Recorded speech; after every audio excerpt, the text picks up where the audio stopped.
Et on est de nouveau à l'intérieur, comme vous voyez, il n'y a pas plus de lumière qu'avant, je suis désolé, on va devoir faire avec. Et je rencontre une personne vraiment très intéressante. Alors est-ce que vous pouvez vous présenter ? Bonjour, je suis donc Guillaume Baudin-Culière, je travaille chez Erol dans le département marketing et plus précisément en web marketing. D'accord, et Erol, le nom me dit quelque chose. C'est quoi ?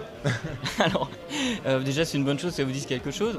Erol c'est avant tout un groupe Erol qui a une belle histoire familiale, puisque ça a été fondé par le grand-père de Serge Erol. Serge Erol étant toujours aujourd'hui le PDG de l'entreprise.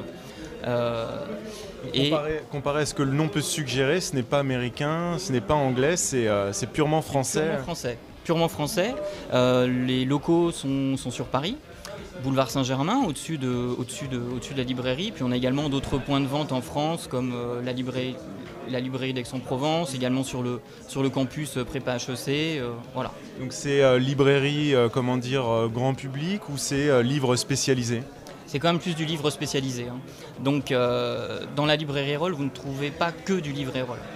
Vous trouvez bien entendu des livres Erol, mais c'est vraiment une librairie qui est spécialisée. Si on veut donner un exemple, aujourd'hui dans la plupart des librairies, vous allez trouver une ou deux étagères sur du livre informatique. Quand vous allez à la librairie Erol, vous trouvez un pan entier du rez-de-chaussée, plus encore un autre bout du sous-sol dédié uniquement à ce secteur-là. D'accord, il y a d'autres secteurs chez Erol que l'informatique, et ça restera spécialisé dans chaque domaine ? Alors, les grands domaines, on va dire. Il y a une partie entreprise, une partie informatique, graphisme, photo. On a également un pan sur le loisir créatif et sur le BTP. Et puis après, des livres sur les BTP, c'était pas les premiers livres Erol étaient consacrés à ça dans l'histoire ? Exactement, c'est exactement ça. Preuve en est encore, c'est qu'aujourd'hui on partage les locaux avec l'ESTP, qui est donc l'école supérieure des travaux publics, qui était fondée par Léon Erol, qui est donc le grand-père de Serge Erol. D'accord, et donc on peut acheter ça en librairie Erol ou dans d'autres librairies, et je crois qu'il y a aussi le site internet que certainement beaucoup de développeurs connaissent, ceux qui nous regardent. Oui, et bien sûr on y trouve sur erol.com, qui est donc le site de la librairie. À côté de ça on a le site qui est purement éditeur, donc on a édition-erol.com. Donc erol.com, c'est vraiment le pendant de cette librairie physique, où vous trouvez tous les livres, également ceux de nos concurrents, etc. D'accord. Il y a une histoire ? Oui, alors... L'histoire du site, parce que c'est ce qui va un petit peu nous intéresser, c'est que comment, à partir d'une librairie physique, on crée un site internet ? Est-ce qu'il y a eu des moyens tout de suite, ou est-ce que ça s'est fait vraiment comme ça, avec 4 bouts de ficelle et les moyens du bord ? Alors, bon, moi j'étais pas présent à l'époque où ça s'est monté. L'histoire, en fait, c'était qu'au tout début, le site était monté par des passionnés en interne. Très vite, en fait, les personnes au sein d'Erol se disaient on a besoin d'avoir quelqu'un, enfin, il y a des choses à faire là-dessus. Et l'histoire, c'est que les toutes premières commandes qui arrivaient, quand à l'étage on recevait une commande du livre, il y avait une personne qui descendait à la librairie. Qui prenait le livre manuellement. Exactement, qui allait faire ce qu'on appelle un picking directement au magasin, qui le mettait dans l'enveloppe et qui l'envoyait. Ça, c'est les premières versions. Autre chose à noter, c'était que le site erol.com était le tout premier site e-commerce français codé en PHP et valide W3C. Au moment de sa sortie. Au moment de sa sortie, tout à fait. D'accord.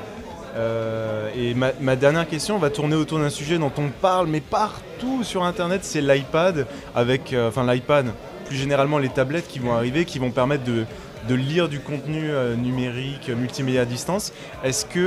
Comment Erol se positionne par rapport à l'iPad et par rapport peut-être au déclin du papier ? Même si le terme est très fort. Il est très très fort et nous on est surtout sur un positionnement de complémentarité. On pense que le papier a quand même de très beaux jours devant lui encore. Pour répondre à ta question sur l'iPad, on est déjà présent sur l'iPad. D'accord. On fait partie des 3 éditeurs français à avoir signé avec eux. Donc, c'est-à-dire que là, aujourd'hui, je vais dans l'iBook Store et je peux trouver un titre Erol sans problème. Non pas un, mais 100.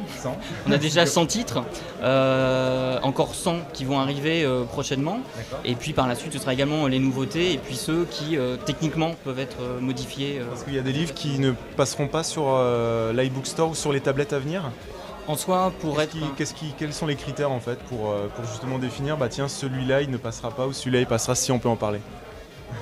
C'est un petit peu, c'est borderline. D'accord, pas de souci. Il y a des Mais raisons. Hein, il y a des raisons. C'est par rapport à la popularité du titre. Enfin, il y a des choses classiques comme ça. Non, c'est vraiment purement. D'accord. Il y aura un petit logo censure.